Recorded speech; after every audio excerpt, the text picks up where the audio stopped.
everybody. This is Thomas Mark, and this isn't going to be a Let's Play. Let's Plays I have been doing, I'm kind of getting a little bit burnt out on, so I've been taking a break. And all I've been posting up is Space Kim stuff, which I know isn't probably the most interesting thing in the world to look at if you've never played Space Kim. So, this is one of the other things I've been messing around with here recently. There's actually several games I've been messing around with. This is called Darkspore. Now, currently it is an open beta, and what I'm going to do is kind of go over the game a little bit with you and do a little bit of a review. A game review, you know, go figure. We'll see how this goes. I'll explain kind of what's in the game, how it works. I'll probably play through a level, and that way you'll be able to see for yourself what it's like. The game is based off of the Spore engine as close as near as I can tell. Which, if you've ever played Spore, you can create your own creatures. You know, you put the parts on it, you kind of shape them. Now, this game isn't quite as extensive as that. So if you're coming to this game thinking, oh, this is just like Spore, it's not. I can show you an example here real quick. I'll just edit this guy down here, this Blitz guy. Now, the way the game is set up is you actually have heroes. There's actually 100 different heroes, and each have their own special abilities. The gameplay itself is a lot like, a lot of people compare it to Diablo. I compare it more to like League of Legends, because of the fact that you have so many different heroes you choose from, and they have, you know, like 3 or 4 abilities, and you go from there. But of course, this isn't. It does have PvP. I've not played the PvP, so I can't comment on that. But it does have a solid PvE experience with it. Anyway, here's the generator, and he starts off uncolored. The little green you see there, that is kind of the rarity of some of the items, which I'll get into here. Currently, I can equip certain stuff, and there is equipment. Your characters get equipment, and basically they're either biogenetic. Well, before I go into that, let me just go into the actual plot. As near as I can tell, is the player. You are a progenitor, I think they call them, and as your role, or what you have been doing for eons upon eons, is actually genetically engineering heroes to fight for you. And that's what these things are. There's actually 5 different types, which I'll go into. But anyway, one progenitor started doing an experiment which actually backfired on him. And he started injecting some of these champions with what they call eDNA. And this eDNA transformed some of these champions into Darkspore, which is where the game gets its name. And the Darkspore kind of exploded kind of like a plague. They started infecting everything they came across. And basically, when you start the game, the entire galaxy has been laid to waste by Darkspore.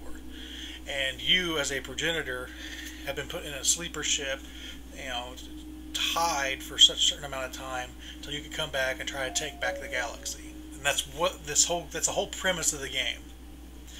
It's an interesting. It's kind of hard to follow sometimes, the story, but it's a pretty interesting story. There's some good, well, I mean, it's not in Square Enix type cutscenes, but there's good detailed cutscenes, and they have a computer voice. Helix is what she's called, and that kind of is your tutorial guide. It's the ships that you live in, AI. But anyway, you're a progenitor, so you bioengineer creatures. So with these items, what you're doing is you're either equipping or bioengineering pieces on top of these pre-existing champions.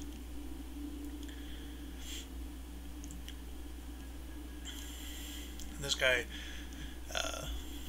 you can kind of see his little stats up there. Blitz is his name. The total items on him is giving him a hero class of 11. He's a plasma type and a Ravager. But if you're familiar with Spore, let me find a piece I can actually. Not everything can be messed with. But okay, yeah, here we go. These back here, you can actually change the way these look, shape-wise. scrolling up and down to actually make them larger or smaller. You can also do this to some extent with like his legs.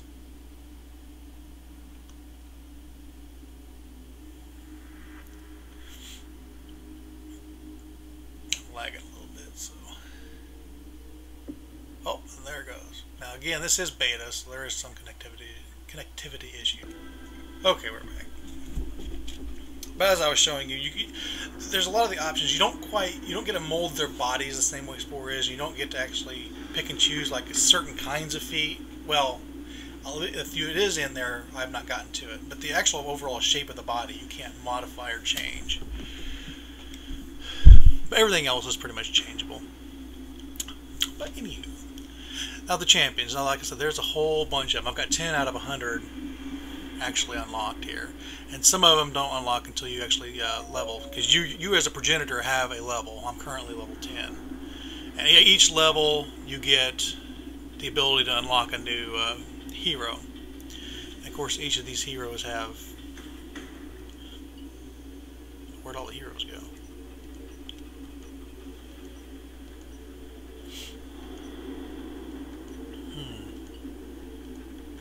Oh.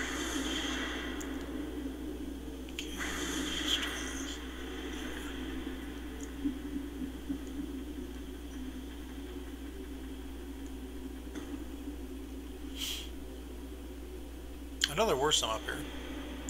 Okay, yeah, there's the red ones. But they'll have a certain level to unlock it. So you're level 11. See if I can get closer to it without it going ballistic on me. And I can't even really look at the details on this guy. You know, they're red, they're locked. If I got into the level, these 3 would be unlocked, available for me to activate. But if I activate them, you know, I won't be. I like, for example, this first guy here, this one closest to the screen. If I choose to activate him, now technically all 3 of these are available to me, but if I activate him, I'd have to go actually get to level 12 before I can activate one of these other 2 and actually use them. Now the ones I have actually activated show up actually in their full color form, and they're equipped. You can actually equip all of your, even your heroes on standby. And also you have, you know, several squads. There's a squad of 3, and there's actually 3 different squads, but I haven't unlocked the ability to have a 3rd squad yet. Okay, now there are 5 types of champions. You have a bio champion, which they tend to have healing plant type abilities. Necro, which is death, fear, psychological. Quantum, which is my favorite by far. Time manipulation and gravity. Plasma, fire and lightning. And cyber. They have more conventional, like machine guns, missiles, cybernetic components, and so forth. For example, I have one that basically looks like a mech. There he is. I can't get closer to him, but now each of these champions have kind of a backstory. It's interesting to read, I guess, once. You know, there's a little bit more to them than just the picture. Now, there's 3 different types of champion. Beyond their origin, is what I'm going to call it, you have 3 actual classes. A Tempest, a Ravager, and a Sentinel. A Sentinel is more of your tank, bruiser type character. A Ravager is a fast, assassin-like character. And a, what do I call these? Tempest. Tempest is kind of your mage, neuter, glass cannon type people. And though that is a general description, each champion does behave a little bit different. And each champion has unique powers to them. Let me. Alright, so that's a general description of the champions we have. Now what I'm going to do is go back up here to the editor, since it kind of crashed out on me earlier, and go a little bit more in depth up here. And we start out with Vex, one of my favorite champions. He is a Ravager and Quantum. He has the ability to teleport straight to somebody and does damage when he does that. He can create a bubble around himself, which speeds up allies and slows down the enemies. And he has, let's see, oh yes, time lapse, where he attacks somebody, it does some damage, but it also redeals all damage. You can see, read the tooltip here, redeals all damage they've taken in the past 10 seconds up to a certain maximum, in this case 53. So, which is a powerful ability. If you've been pounding on somebody, then you activate that. A lot of times that's enough to actually outright kill them. Now, different champions have different items they can use, but most of them follow this general pattern. You have your weapon, and the weapons are the only thing that is generally unique to a certain champion. In this case, Vex, he's the only one that can have kind of these dual punch-looking dagger things. Swords. Some of them get stabs, some of them get big axes. One of them has a laser sword.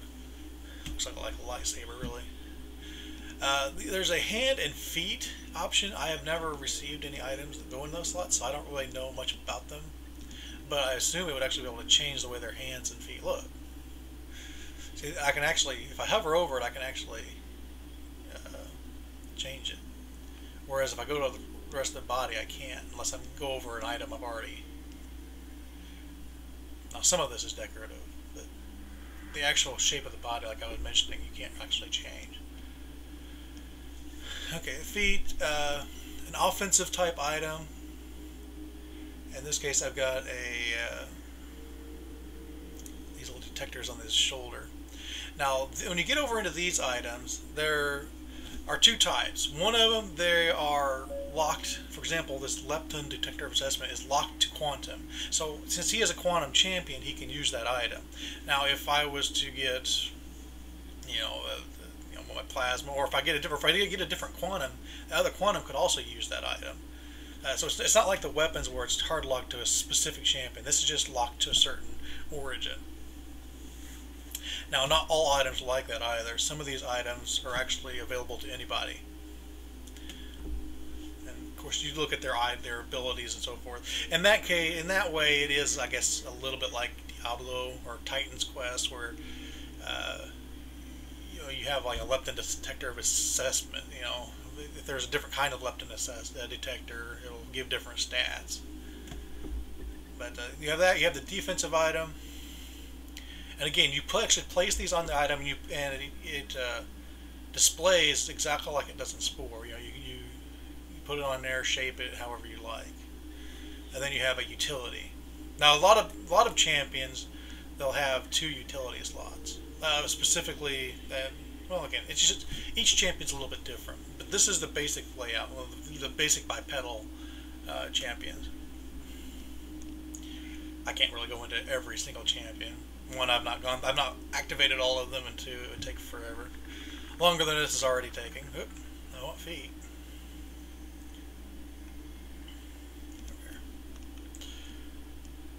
Okay, then go over here to the paint job. And this is, again, a lot like Spore. You have your presets, you have your base coat, and then you have your details. Oh, one thing I didn't mention over here on the equipment. There is, or it's actually over here, detail. There is the ability to actually convert some of these other items into detail pieces, which basically strips all their stats, and you just put these detail pieces on your champions and make them look a little bit more unique. So you aren't just limited to adding in objects like that are your items. Like back here, now I didn't add these; just came with him. But stuff like this is a detail item. The little back spines and so forth. So you do have some measure. It's just the basic outline is the same. Of course, with 100 heroes, you should be able to find somebody you like. So that's basically how the editor works. That's the entirety of it. And you go into the specific numbers, then you're getting that's part of the game. And I'm going to hit accept, and I'm going to head back up to the bridge. And what I'll do is I'll play through a match, let you see how the gameplay actually unfolds.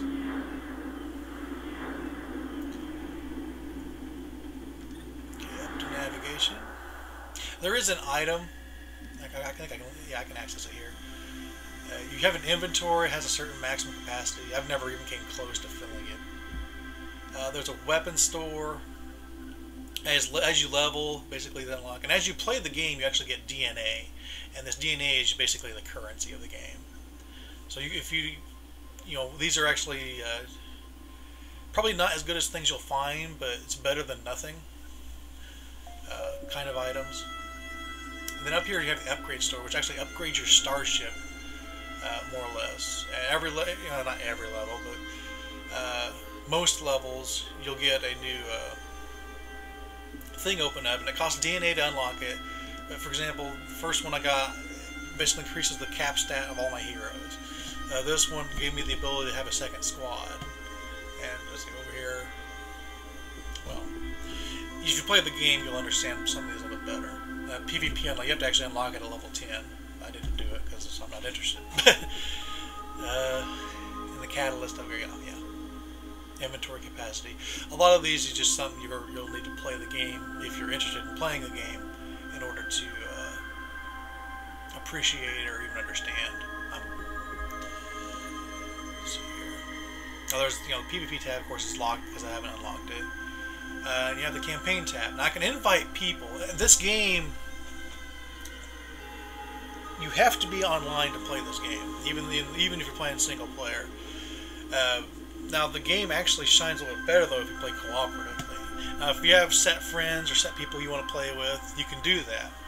But there's also the ability to actually go into matchmaker mode, which will automatically just search to see who else is looking for a match and plop you in with that group.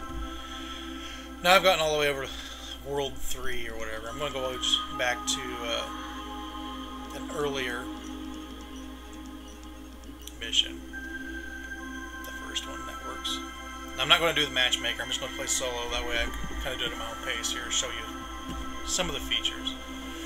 Now, when you first start the game, you don't get all of these features at first, but they unlock fairly quickly. And honestly, even if you're dedicated to playing the game, you would be past level 3 by now, or the World 3.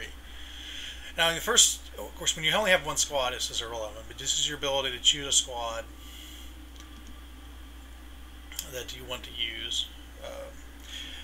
It tells you the enemies you'll be fighting, and these little symbols relate to origins. These over here, these little purple ones are Necro, these up here are Quantum, and that is relevant because if you are fighting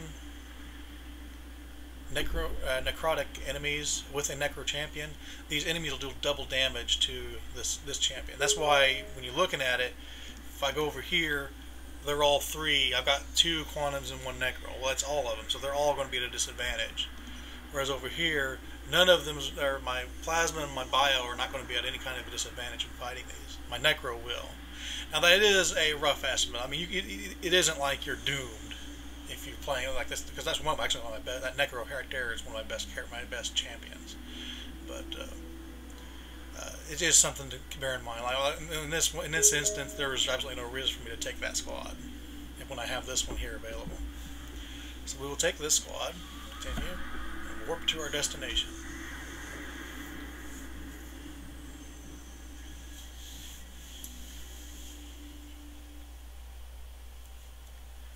And plop us down.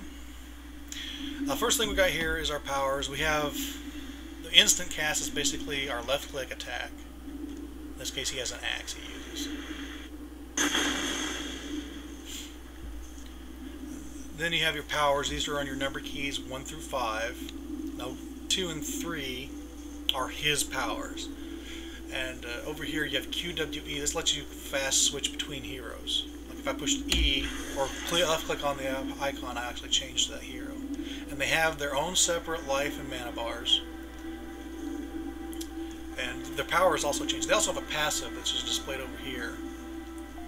Each one has its own unique passive, unique abilities. And the 3, 4, and 5 abilities are shared. So because he's in this, the Necro is in the first slot, his is in the number 3 slot. This Plasma one's in the 2nd slot, that's why he's in the 4th slot. And the power this guy generates, because he's in the last slot, is over in the 5. but these are shared between the different heroes. So when you're designing your champion squads, that's actually a consideration. You know, power, how the powers interact. And yeah, I may not do an entire mission here because my computer's already slowing down. Anyway, a lot of it's left click and put. It's a lot left click. And, you know, again, that's kind of the way Diablo is. And then you use your number buttons. There also is an overdrive, which you become more powerful. Basically, get all of the passives of all your heroes and so forth. Let's see if I can find something to fight. Now this is a Ravager. He's the fast attack guy. My Necro is a Sentinel. This ability requires a target.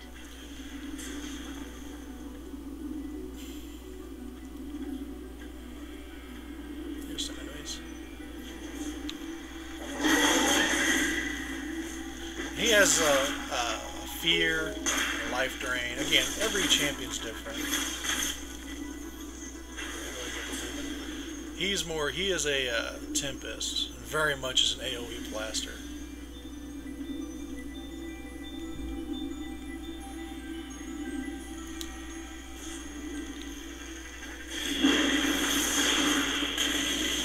Fall down a thunderstorm. Point blank area of effect stuff. I don't use him much, but he's very effective when you got lots of enemies. I'm gonna go ahead and just finish up these.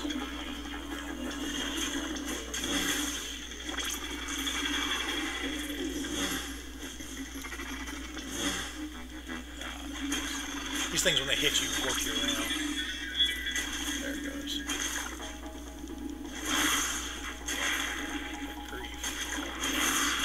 Kill one, more come. Anyway, this is an item. Let's just go into my inventory and I'll be able to equip it later. I think I can equip it on the fly. These are pieces of DNA. And occasionally you'll see blue and green canisters on the ground. That's health and power. That restores all that. You'll also occasionally get little orbs called catalysts. These give you blanket buffs.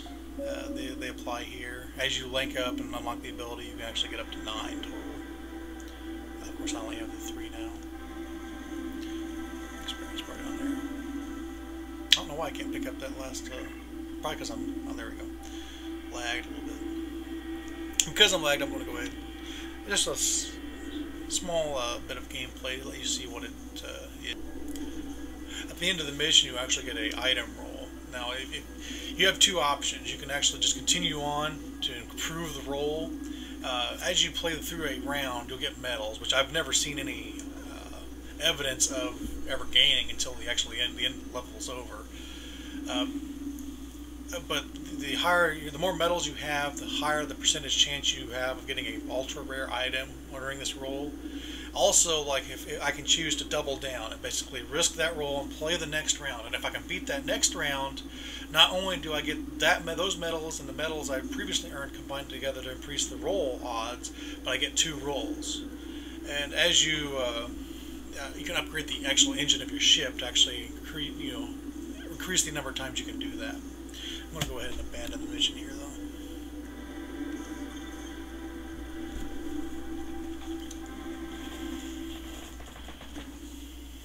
That's pretty much Darkspore.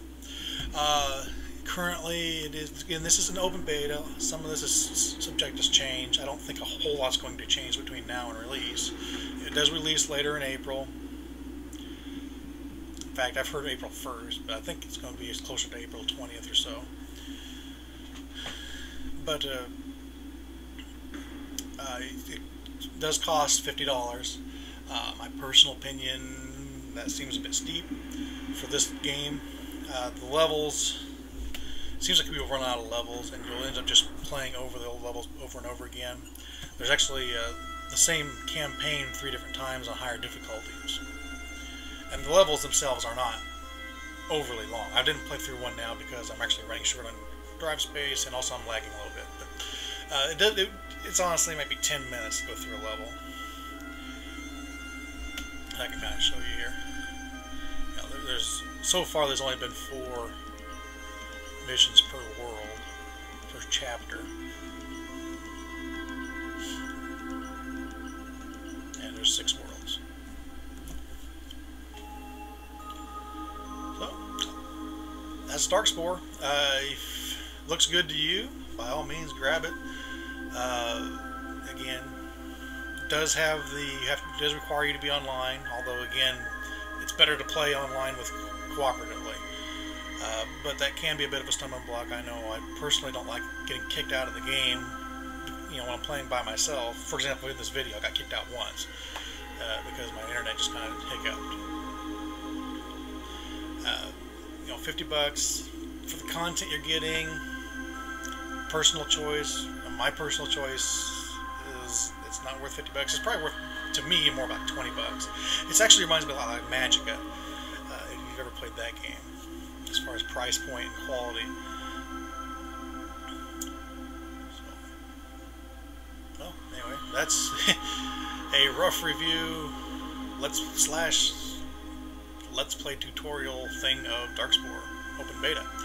Hope you enjoyed it, and I should be getting back to some of my other Let's Plays. I just wanted to put something up in the meantime while I'm just basically taking a break. So we'll see you next time.